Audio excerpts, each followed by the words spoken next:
Grooming এর ramp শুনেন, grooming এর মধ্যে র্যাম্প নাটক আমি যেটা শিখছি অলরেডি, আমি দুটা কোর্স করছি জনি ভাই রাকিব বাবুর কাছে। আমি গ্রুমিং যখন ওনার কাছে আমি করতে পারি নাই, মানে ফ্যাশন কোরিওগ্রাফার, হ্যাঁ তখন তাদের কাছে আমি কিন্তু করি।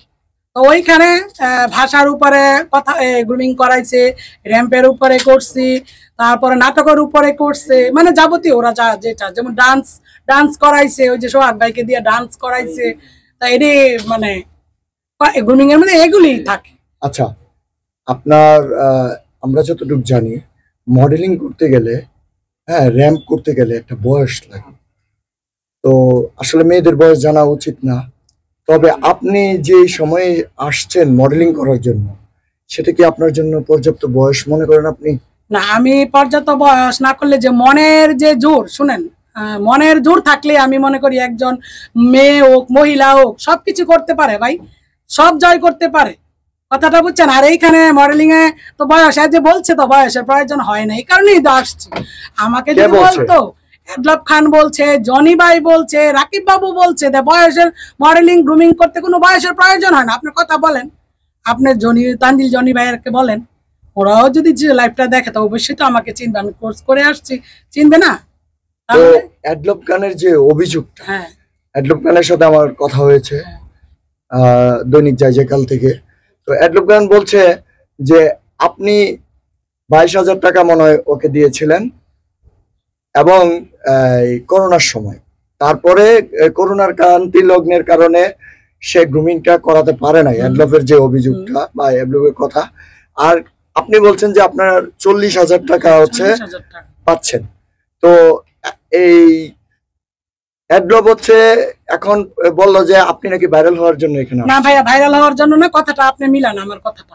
ওনাকে যদি আমি 22,000 টাকা দিই, একটা গ্রুমিং ফিস তানজিল জনি 15,000 টাকা নিচ্ছে, হ্যাঁ, হয় 15,000 টাকা করে 30,000 টাকা নিবে, আর না হয় 20,000 টাকা করে 40,000 টাকা। 22,000 টাকা যুক্তিতে আছে আপনাদের? 22,000 টাকা আমি কেন দিব?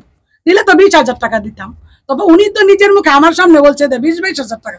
কেন ভাই? আমি তো মিথ্যা কথার জন্য, উনি আমার শত্রু না। আমি তো আর কারণ আমি বলি নাই যে আমি ওনাকে, আমি তো আজকে বলতে পারতাম যে রাকিব বাবুকে আমি 40,000 দিছি, জনি ভাইকে দিছি, আমি কি তাদের নাম বলছি?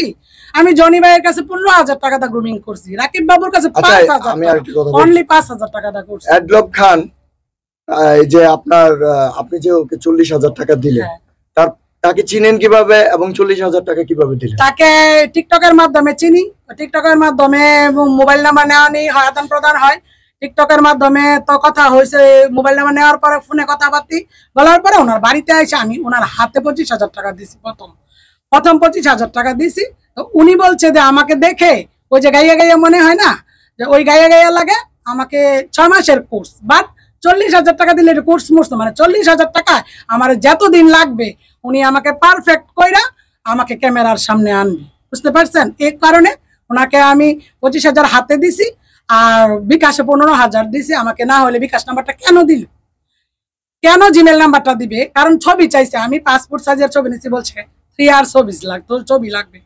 আর এই কিনা আমার আইডি কার্ডটা ফটোকপি করতে পারি না, দেখা দিতে পারি না, বলছে ওই জিমেল নাম্বার পাঠাইছে, তুমি এটি ফটোকপি করে আমাকে জিমেল নাম্বার দিবা আর বিকাশের টাকাটা দিবা।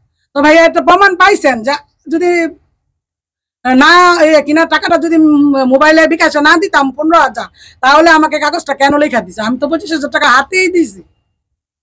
আচ্ছা, আপনি তো অভিযোগটা থানায়ও করতে পারতেন, থানায় মিডিয়াতে কেন এই অভিযোগটা থানায় নিয়ে করতে পারি না? ভালো কথা বলছেন, থানায় করতে পারলে, আমি একজন মহিলা, আমি ফেনী থাকি, আমার একটা সংসার আছে, ফেনী থেকে এসে ঢাকা কোন থানায়? আর উনি একটা জানেন পরিচিত মুখ, উনার বিরুদ্ধে আমি কেসটা দিলে আমি একা, আমি কিছু কি করব? আর তখন ওই মানসিকতা ছিল।